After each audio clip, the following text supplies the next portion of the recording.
కడప జిల్లాలో జరిగిన ఘర్షణపై స్పందించారు జమ్మలమడుగు ఎమ్మెల్యే ఆదినారాయణ రెడ్డి. నిన్న అదాని సంస్థ క్యాంపు కార్యాలయంపై ఎమ్మెల్యే అనుచరులు రాళ్లదాడికి పాల్పడడంతో ఆరోపణలు వచ్చాయి. కొండాపురం మండలంలోని రాగుకుంట వద్ద 470 ఎకరాల విస్తీర్ణంలో 1000 మెగావాట్ల సోలార్ పవర్ ప్లాంట్ నిర్మాణ పనులు అదాని సంస్థ చేపట్టింది. అయితే నిన్న ఇరు వర్గాల మధ్య ఘర్షణ జరిగింది. ఎమ్మెల్యే అనుచరులే గొడవకు దిగినట్టు ఆరోపణలున్నాయి. అయితే అక్కడ ఏం జరగలేదన్నారు ఎమ్మెల్యే ఆదినారాయణ రెడ్డి. ఫ్యాక్టరీ మాదే అని వైసీపీకి చెందిన కొందరంటే మాకేం లేదా అంటూ మరికొందరు వాగ్వాదానికి దిగారన్నారు. అదాని ఎంప్లాయీస్లో కొందరు వైసీపీ ప్రేరేపించిన వాళ్ళు ఉన్నారన్నారు. వాళ్ళు తమ పార్టీకి చెందిన వాళ్లను అనకూడని మాటలను రెచ్చగొట్టారంటున్న ఎమ్మెల్యే ఆదినారాయణ రెడ్డితో మా ప్రతినిధి రామ్ ఫేస్ టు ఫేస్.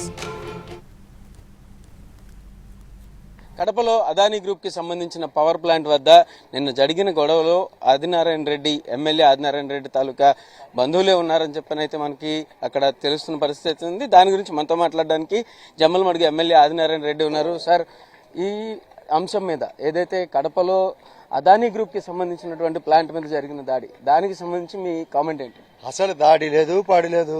అదానికి మోస్ట్ వెల్కమ్. కానీ అక్కడ వైఎస్ఆర్ పార్టీ కాంబినేషన్తో జరిగే వాళ్ళు రెచ్చగొడితే మా వాళ్ళు మా వాళ్ళు నీచంగా మాట్లాడితే మా వాళ్ళు తిరగబడినారు. బ్రిటిష్ వాళ్ళు ఇక్కడికి వచ్చి ఎవరైనా తిరగబడతారు. అసలు మా దగ్గర అదాని ఇప్పటికే 2 చోట్ల వర్కులు జరుగుతున్నాయి.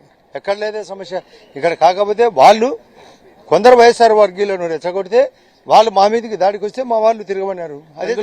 అందులో మీ సోదరులే ఉన్నారు, వాళ్ళే రియాక్ట్ అయ్యారని చెప్పని కూడా అంటున్నారు. లేదు, సోదరులు సపరేట్ గా ఏం లేదు. ఆడ అంతా పోలీసులు ఉన్నారు.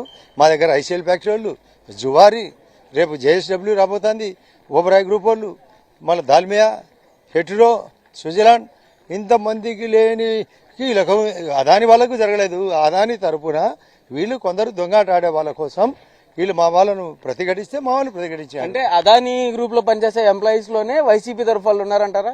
అదాని గ్రూప్ లో ఎవరు లేరు. అదాని గ్రూప్ తరఫున కొందరు వైసీపీ వాళ్ళు ఉంటే వాళ్ళు మా వాళ్ళని ఏదో అబ్యూడ్ లాంగ్వేజ్ వాడితే దానికి తగు సమాధానం చెప్పినారంట. అది నాకు నేను ఇక్కడే అసెంబ్లీలో ఉన్నా, మా వాళ్ళు చెప్పిన మాట. అక్కడ పోలీసులు కూడా అడిగితే అసలు వాళ్ళే రెచ్చగొట్టినది, దానివల్ల నా తిరుగుబాటు జరిగిందని. అంటే స్థానికులకు ఉద్యోగాలు ఇవ్వాలి అని అడిగిన దానికి వీళ్ళు అక్కడ ఉండే వర్క్స్ ఇవ్వాలా, ఏదన్నా మెటీరియల్ సప్లై ఇవ్వాలా, వెహికల్స్ పెట్టుకుని ఏర్పాటు చేయాలా. అది ఇంకా ప్లాంట్ ఇంకా స్టార్టే కాలే. మాదే అని కొందరు ప్రకటించుకొని అంతా మాదే అంటే అది ఎట్లయితే మాకు సంబంధం లేదా అని పోతే మీకు సంబంధం లేదని వాళ్ళు నీచంగా మాట్లాడితే మా వాళ్ళు ఖచ్చితంగా తిరుగుబాటు చేస్తారు. ఎందుకు చేయరు ఇట్లా చేస్తే? సో అంటే బీజేపీకి అదానీ గ్రూప్ తో కొంత మంచి సంబంధాలు ఉన్నాయి. బీజేపీకి కాదు, ఎవరికైనా ఎన్డీఏ ప్రభుత్వంలో ఇట్లాంటి ఫ్యాక్టరీలు రావాలని మోస్ట్ వెల్కమ్ అంటాం. దీన్ని ఇప్పటికీ చెప్తున్నాం, అదానికి మోస్ట్ వెల్కమ్. ఇటువంటి దరిద్రులకు వ్యతిరేకం. సో అది అదానికి మోస్ట్ వెల్కమ్. అందులో ఎవరైనా కూడా వైసీపీ తరఫు వాళ్ళు ఉండి వాళ్ళు రెచ్చగొట్టి ఈ రకంగా దాడులు జరిగాయి తప్ప ఇంకేమీ కాదు. వాళ్ళు స్థానికంగా ఆ ఫ్యాక్టరీ మాకు సంబంధించిందే, మీకు సంబంధం లేదు అంటూ కూడా కొంత మాట్లాడినప్పుడు ఆ మాటల్లో వాగ్యుద్ధం జరిగి ఈ రకంగా దాడి జరిగినటువంటి పరిస్థితి అయితే ఉందని మా వాళ్ళు చెప్పారు అంటూ ఎమ్మెల్యే ఆదినారాయణ రెడ్డి చెప్తున్న పరిస్థితి అయితే ఉంది. కెమెరా పర్సన్ నానితో రామ్, ఎన్టీవీ, ఏపీ సెక్రటేరియట్ నుంచి.